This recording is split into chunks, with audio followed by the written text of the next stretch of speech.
to achieve what you desire in 10? Where will you need to be in 7 years in order to achieve what you desire in 10 years? Okay? Now we're going to back in again. So in order for you to be there in 7, where do you need to be in 5 years? You guys catching this? And in order to be there in 5 years, where do you need to be in 3 years? And lastly, in order to be there in 3 years, where do you need to be on June the 7th, 2017? If you start by seeing your vision, not from where you stand today, your vantage point, but from where you are going, your vision point, you will invite the shift into every facet of your life. And you can apply this to your business, you can apply this to your relationships, your marriage, your children, you name it, you can apply it there. It all starts with that vision. And not just seeing it, but actually writing it down. Yes. Because the Harvard study says 87% more people achieve goals that have been written than those who just keep them up here. You might think you can keep remembering, write it down. It's the key to making sure you actually do it. I like to use a very real everyday example like the grocery store. Anybody ever going to a grocery store? Anybody ever going to a grocery store without a list? What happens? You buy everything, right? Everything except for what you went in there for, because you didn't take the time to write it down. So with our vision, it's very important that we do that. So that's the S. And what was important for me on December the 18th, 2004, and seeing where I had the potential to go, because it set me up for the H. The H stands for having the courage. Everybody say courage. Having the courage to fully step into the vision versus leaning in. Now, who read the book Sheryl Sandberg, Lean In? Anybody read that book? I read it too. There were some things I really enjoyed about it, but there were so many things I also didn't really enjoy. Because what I believe the book was trying to say is that as women, we have to assimilate. We need to recognize that in order to get a seat at the table, we need to change something about ourselves. I don't necessarily agree with that. I think that as women, we need to learn how to stand in our power. Now, here's the other challenge that occurs whenever we lean in. So in order for me to lean, part of me is firmly rooted in my past. Has there ever been anybody in this room who has gotten access to what they want by thinking about their past? No, right? So if I lean in, part of me is in my past, part of me eventually is going to fall flat on my face because I'm going to lose my balance. But if I make the decision, say decision, and I decide to step in, I am firmly rooted in the decision that I made from my vision point and not my vantage point. So once I said to my boss on December the 18th, 2004, today is my last day, I had to have the courage to keep it going. Because how many of you know I was like, oh my Lord, what did I just do? Did I just write a check that I can't cash? Like, what am I thinking about? Am I crazy? I don't have a plan. Now, I told you I was doing Mary Kay in the closet, very, very background. I came to Mary Kay because I was engaged to be married. And approximately 3 months before my wedding, my ex-fiance confessed that he had gotten a 45-year-old woman in our church pregnant. We were 25 at the time. Sidebar. At 25, 45 was old as hell. I just turned 40. 45 is not so bad these days. Everything is relative, right? So a good girlfriend of mine said, I need to make you feel better. So she took me to a Mary Kay skincare class. And, you know, you ever had the skincare class, right, where they do half your face, which is such a setup, right? Because half your face is feeling rough and rugged, and the other side is all nice and smooth, and you're like, okay, give me everything. Well, just like you probably did when you went to the skincare class, I bought everything too.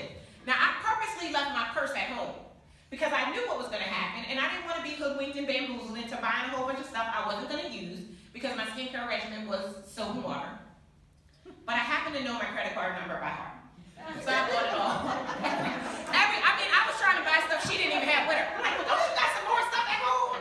I bought everything. And then I used the product and I fell in love with the product. So 3 months later, approximately November-ish of 2004, I ran out of product, and so I became a beauty consultant because that's the way you could get the best discount.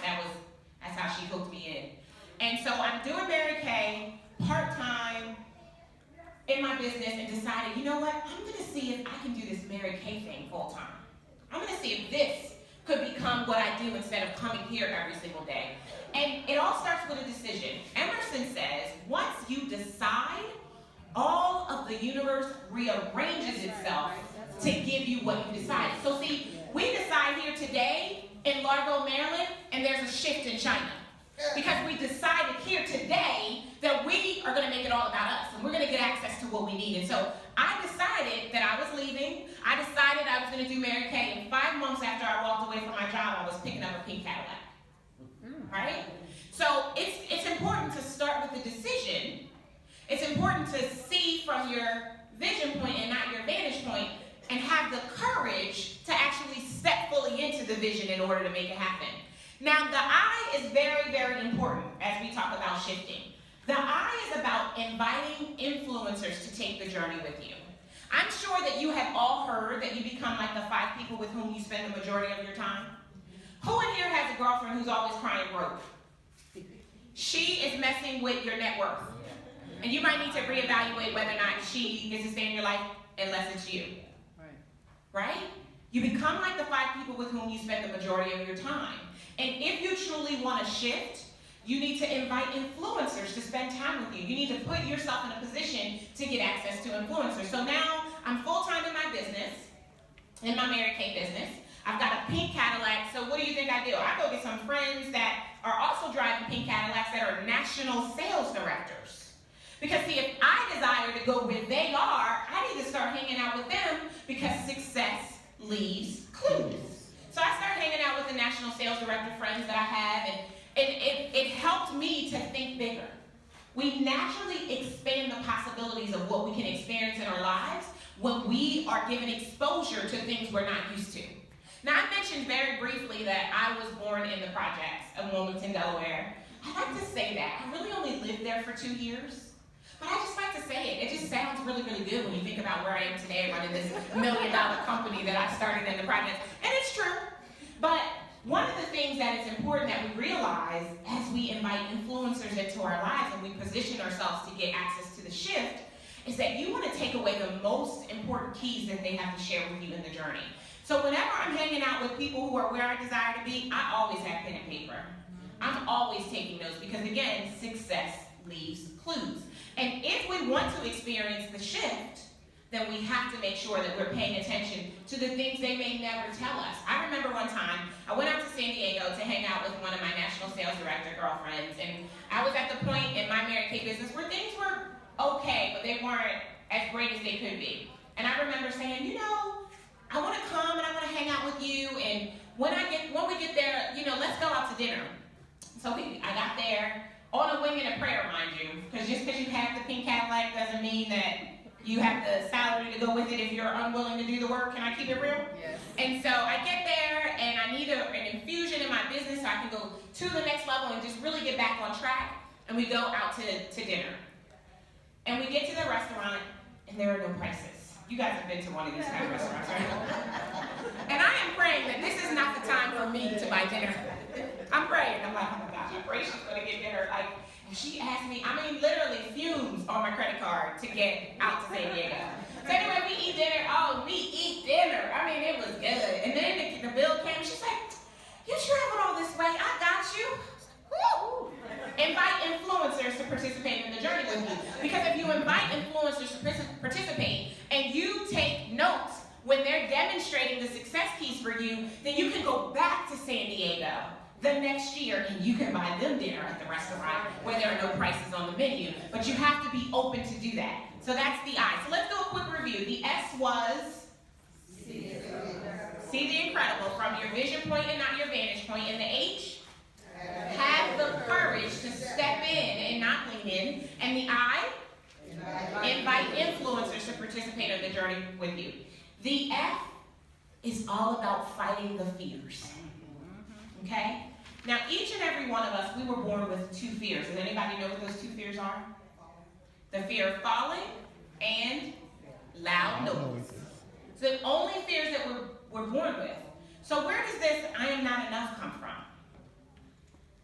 Where does this rejection come from? Where does this feast or famine come from? Where's this they can't afford me and They won't pay me what I deserve. Where do these fears come from? They come from the influences in our lives, right? They come from our parents. If you were to sit down and trace the first 7 years of your life and write down everything that you can remember that you observed in your household from age 1 to 7, I promise you that if you then trace your life in 7-year increments thereafter up into your age, you will find the ribbons and bands of the same things, of the things that you experienced in those first 7 years. So there was probably, if your house was anything like my house, so let me tell you a little bit more about me. So my mom and dad were both drug addicts, right? So I'm born in 1975, so that was before crack, but I promise you, they were the first one to get whatever they called the little thing of crack when it came out in the late 80s. And it was crazy. It was so crazy, in fact, that I was living with my mother. My 8th birthday, I was having a little tea party with my friends. And about 30 to 40 minutes into that tea party, we heard a very loud boom. Everybody down! Because my mom's home got raided. My mom was a drug dealer on the side, many things. She did what she had to do to survive. And she was taken away to jail. We then went to live with my father. And my father was also an addict, but a very functional addict. He happened to be the first engineering tech major graduating from the University of Delaware that was African American, which was kind of exciting. So he had a good job, but he also had a bad addiction. And in our house, every day, I promise you, I heard him say, money doesn't grow on a tree out back. You have to work hard for money. So one of the fears that I internalized in my own life was, there'll never be enough money. And so whenever I would get money, I would hoard it. Does anybody in here, like, you got a gift card and it was more than a year ago and you haven't spent it because you're saving it for a rainy day? That stems from a fear that there won't be enough. And so that was one of the fears. You guys are laughing. Everybody's going to spend their gift cards today, aren't you? Because see, here's what happens. If you hold on to it, you prevent God from giving you more.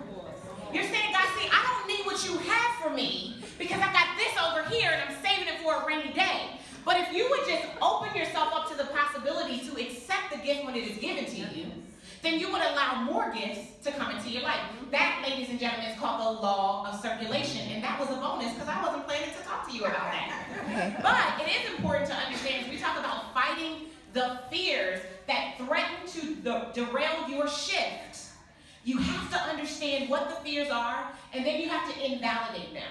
And here's a clue.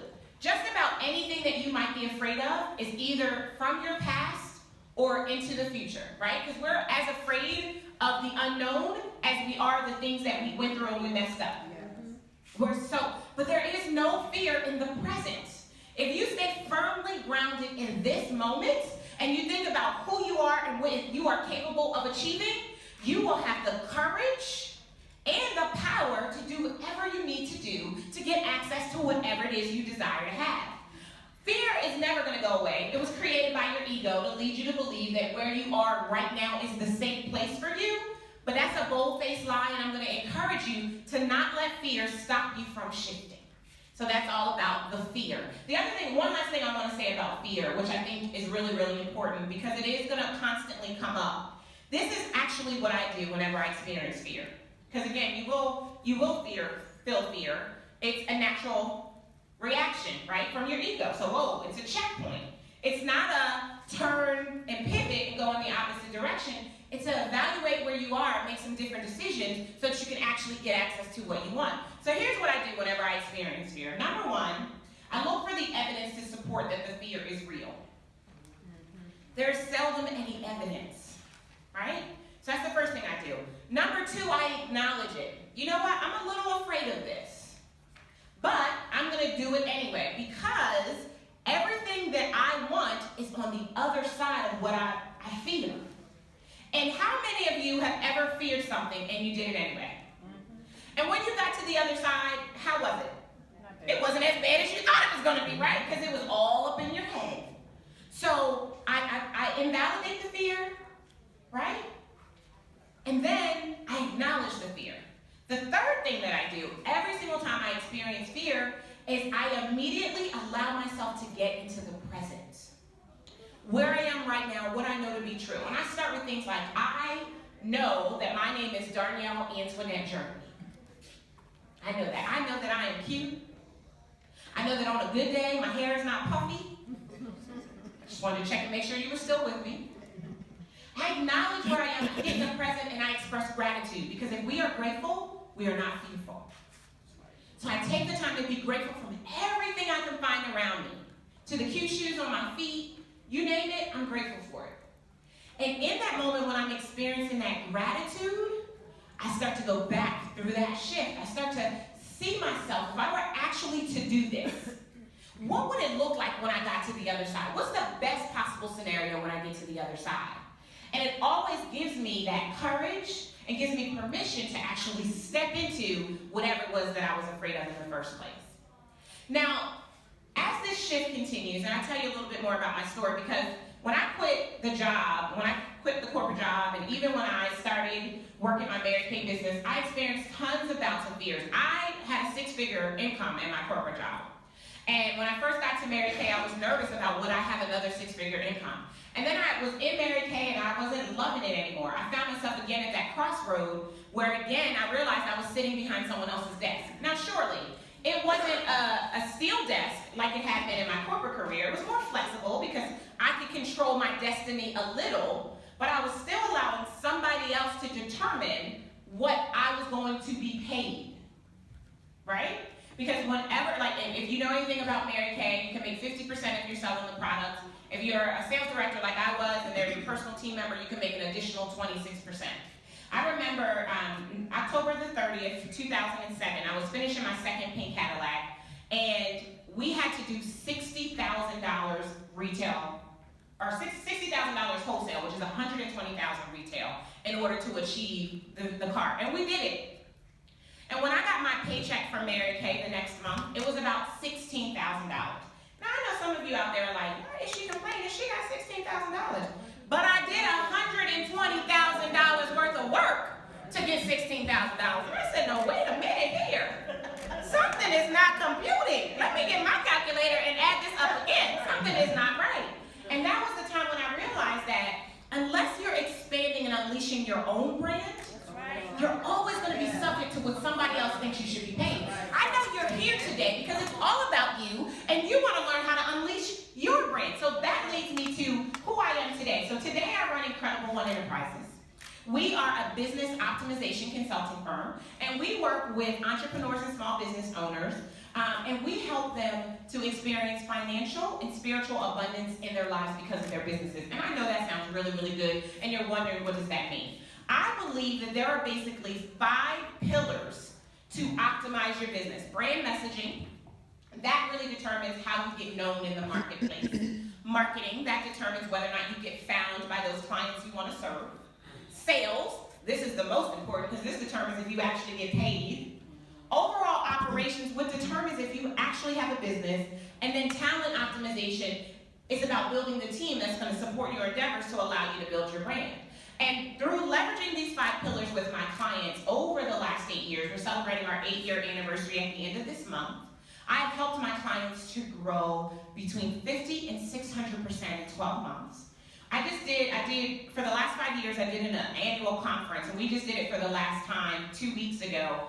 And I had about 18 clients on stage, and those 18 clients, and a handful, like 3 or 4 other clients who weren't actually in the room, we tallied up how much money they made working with me. It was over $15 million.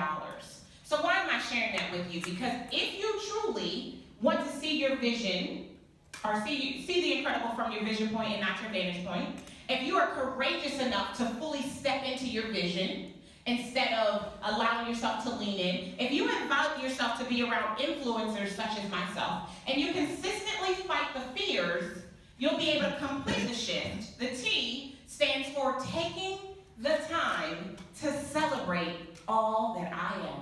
And if you can get excited by realizing that not only are you fearfully and wonderfully made, but you are the best who ever did it. There's nobody who can do it half as good as you can do it, and you fully live into that every single day, then you, ladies and gentlemen, will be the shift. My name is Darnyelle A. Jervey, and I will help you unleash your incredible factor if you let me. One last thing. So one of the things I always do whenever I come out to speak is I like to leave a gift. One of the things my grandma taught me is you never go anywhere, you never go to anybody's house without a gift. So we have prepared and brought with us today, I have a CD. It's called The 7 Critical Mistakes That Even Smart Entrepreneurs Must Avoid for Clients, Connection, and Cash Flow. If you would like to get your hands on that CD, I want you to raise your hand, and my beautiful assistant is going to come around and she's going to give you a form for you to complete. You complete that form in its entirety, and then